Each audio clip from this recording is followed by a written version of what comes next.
Setiap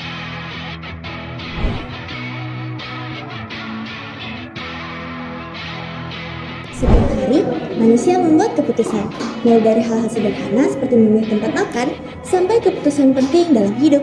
Dalam dunia teknologi informasi, terdapat konsep yang disebut sistem pendukung keputusan atau Decision Support System.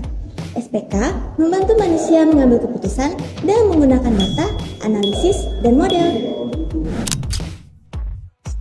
Dalam SPK, keputusan biasanya dibuat menggunakan model pengambilan keputusan.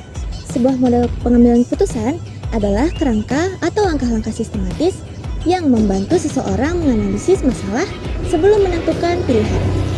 Dengan menggunakan model, keputusan tidak dibuat secara asal, tetapi berdasarkan pertimbangan yang lebih fungsional dan terstruktur. Salah satu model yang terkenal dikemukakan oleh Efraim Kurban. Model ini terdiri dari 4 tahap, yaitu intelligence, design, choice, dan implementation. Fase pertama adalah intelligence. Pada tahap ini, masalah diidentifikasi dan dikumpulkan.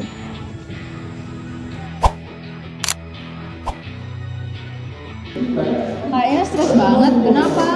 Jujur aku nggak bisa ngerti sama sekali materi di kelas, nggak bisa fokus. Gak apa-apa, ayo kita belajar bareng. Tapi belajar di mana?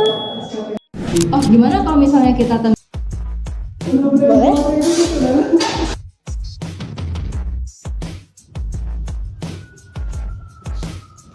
Pertama, cuacanya panas.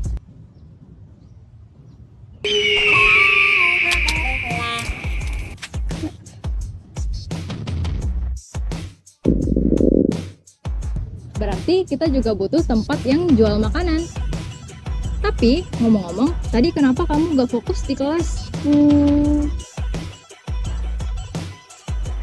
AC-nya mati, jadinya gerah deh. Berarti kita juga butuh tempat yang adem. Fase kedua adalah desain. Pada tahap ini, dibuat model keputusan dengan menentukan alternatif dan kriteria.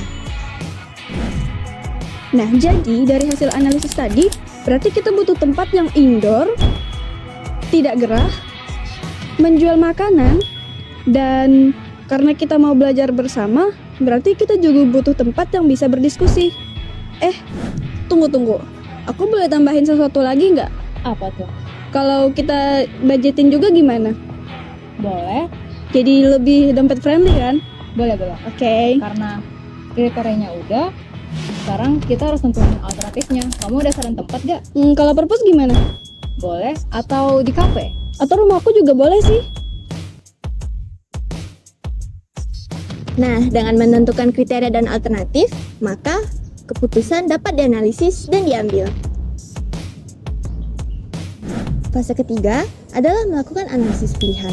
Pada tahap ini, evaluasi dilakukan secara mendalam terhadap semua alternatif yang telah disusun. Gimana kalau kamu coba bayangin dulu? Kalau misalnya kita di kafe,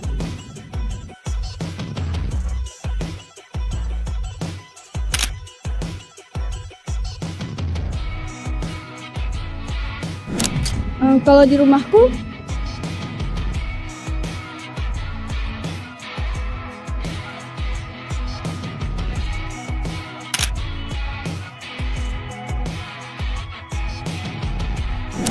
sedangkan kalau misalnya di perpus,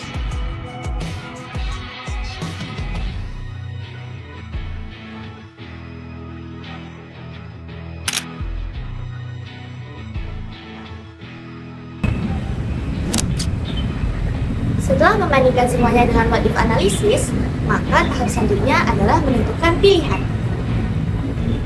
Oke, aku udah tahu kita mau kemana. Kayaknya lebih baik kalau kita ke kafe aja deh. Soalnya di kafe tuh adem, kita bisa diskusi sepuasnya, dan yang paling penting kita juga sambil makan. Untuk harganya kita bisa cari yang paling murah nanti. oke, boleh.